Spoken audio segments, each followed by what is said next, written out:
묵상 기도하심으로 새벽 예배를 시작하겠습니다. 하나님 은혜와 사랑에 감사합니다. 오늘도 새날을 허락하셔서 예배케 하심을 감사합니다. 오늘 이 하루도 주와 동행하는 하루가 되게 하시고 주님을 기쁘시게 하는 하루 되도록 인도하여 주옵소서.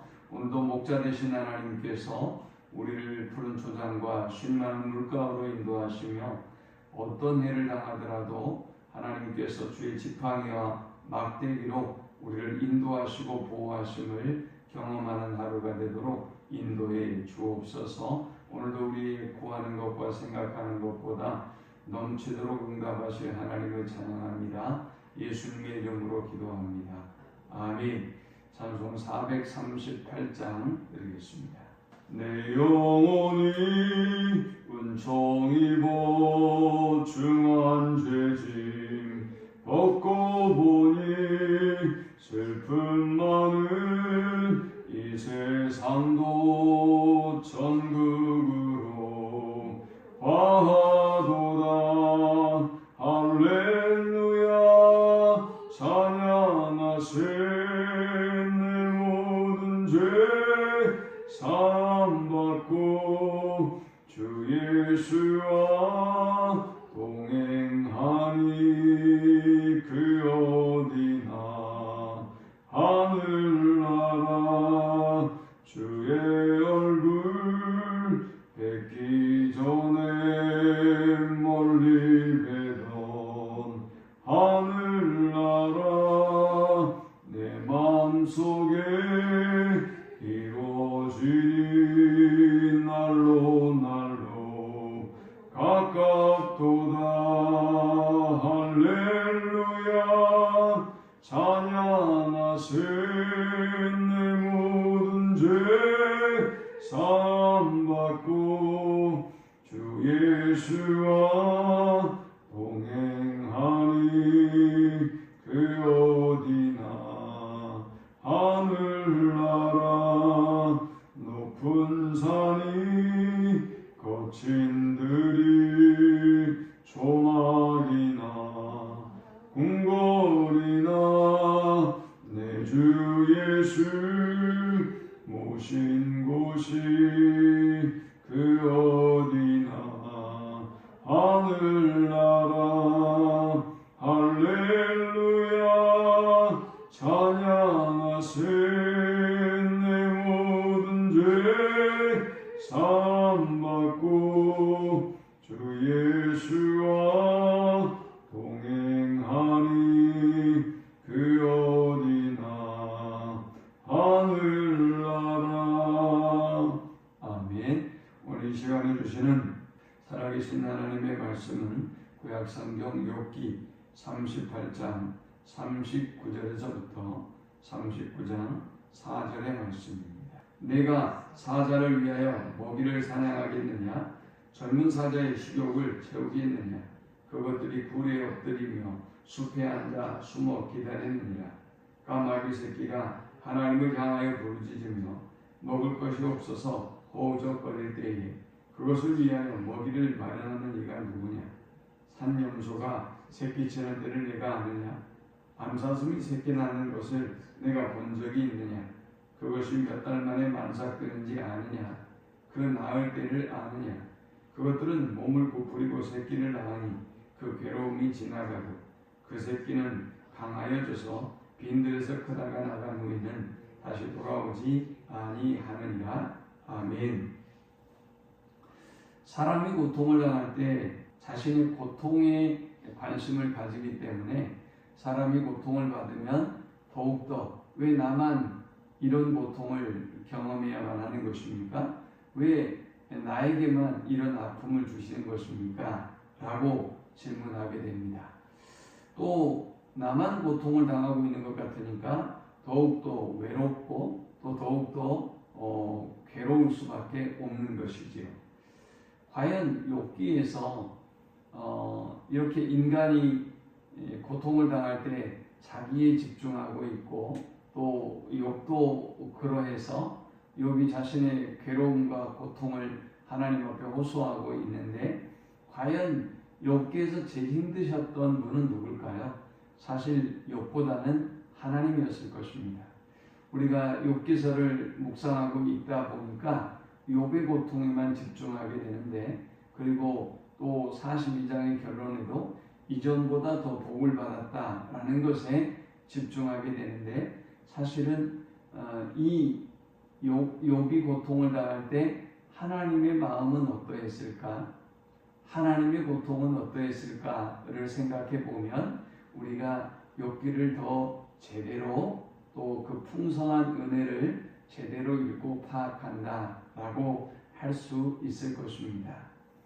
욥이 인내해서 결국은 이전보다 더 큰 복을 받았던 것일까요?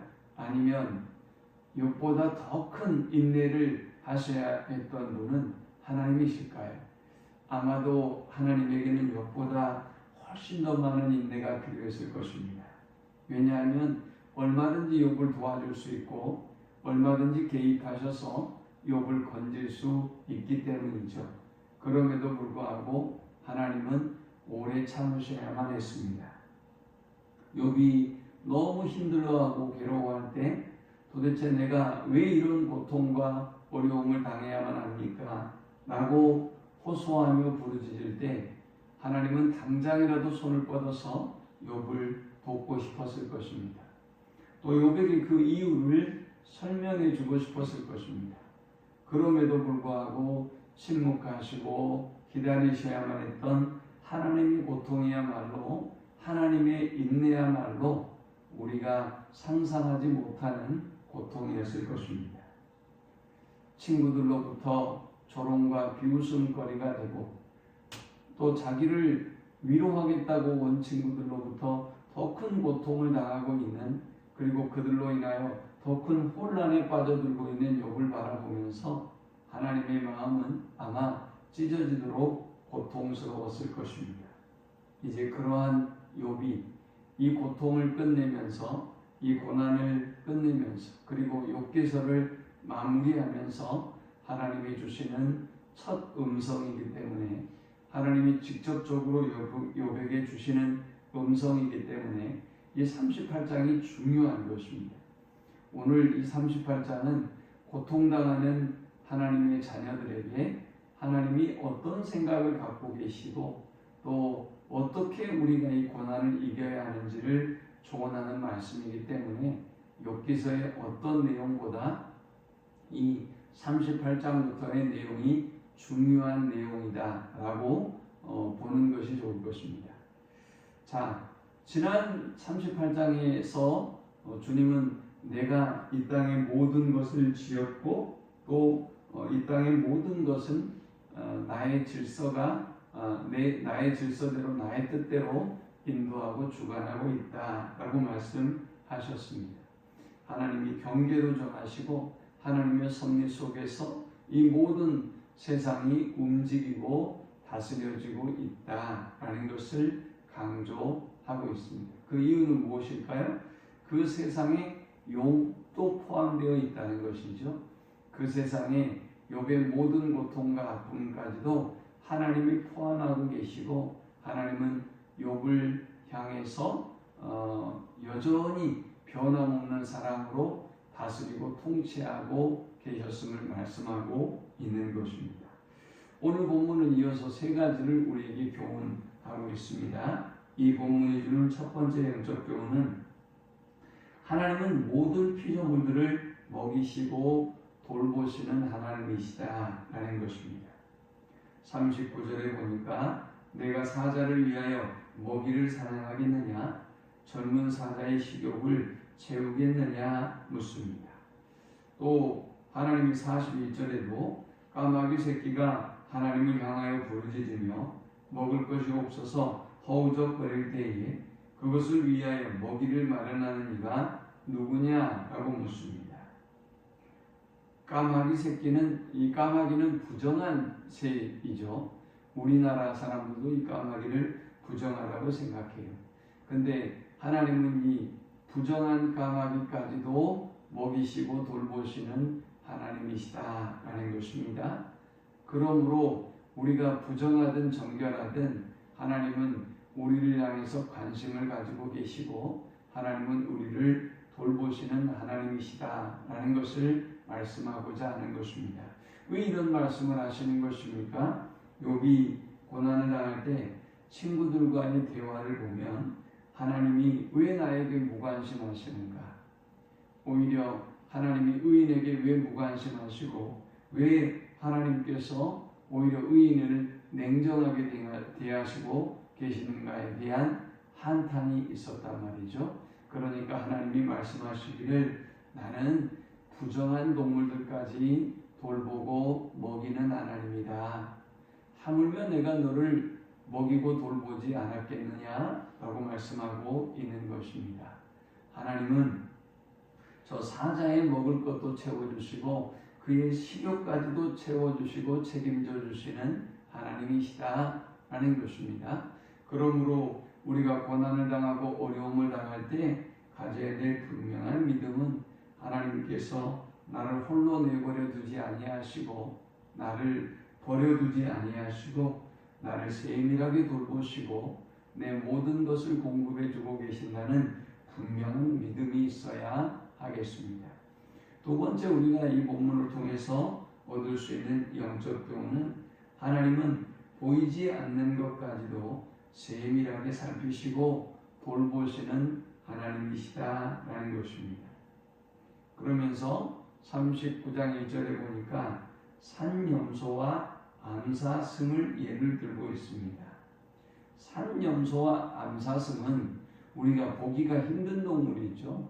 야생의 동물들이기 때문에 보기가 힘들 뿐만이 아니라 이들이 둥지를 어디에 트는지 혹은 이들이 새끼를 어디에서 낳는지 혹은 이 새끼가 몇 달이 되었는지 임신했는지 임신한 지 몇 개월이 되었는지 언제 태어났는지 우리는 모른단 말이죠.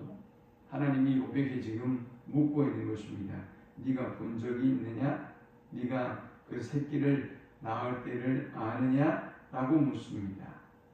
2절에 보니까 그것이 몇 달 만에 만삭되는지 아느냐? 그 낳을 때를 아느냐? 그것들은 몸을 부풀리고 새끼를 낳으니 그 괴로움이 지나가고 있습니다. 하나님은 우리의 눈에 보이지 않는 산염소도 그리고 암사슴도 세밀하게 돌보시고 또 살피시는 하나님이시라는 것입니다. 언제 새끼를 가졌는지 언제 만삭되고 언제 이들이 새끼를 낳았는지 이 모든 것을 보시고 살피시며 그리고 돌보시는 세밀한 사랑의 하나님이라는 것입니다. 그러므로 우리가 고난을 당할 때 하나님이 나에게 무관심하다, 하나님은 나를 이렇게 홀로 외롭게 고독하게 두신다 라고 생각하지 말아야 한다는 것이지요. 하나님은 보이지 않는 동물들까지도 세밀하게 돌보시고 살피시는 하나님이시기 때문에 우리의 모든 것을 살피시고 돌보신다는 분명한 믿음을 가져야 한다는 것입니다. 오늘도 우리를 돌보시고 우리에게 세밀한 사랑과 관심을 갖고 계시는 그 하나님의 놀라운 사랑 안에 거하는 하루가 되기를 축원합니다. 마지막 세 번째 우리가 이 본문을 통해서 얻을 수 있는 영적 교훈은 하나님은 하찮은 동물에게도 살아갈 수 있는 힘과 능력과 지혜를 주신다는 것입니다.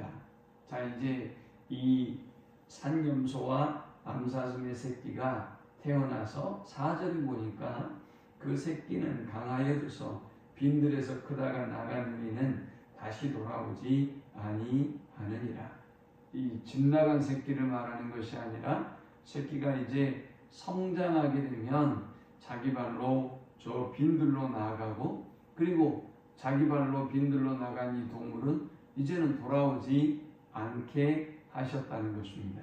그 말씀은 무슨 말씀입니까? 하나님께서 이 하찮은 동물에게도 때가 되면 자기 힘으로 살아갈 수 있는 힘을 주시고 자기 힘으로 살아갈 수 있는 능력을 주시고 자기 힘으로 살아갈 수 있는 모든 것을 또 어떤 해결하고 살아갈 수 있는 분별할 수 있는 지혜를 주셨다라는 것입니다.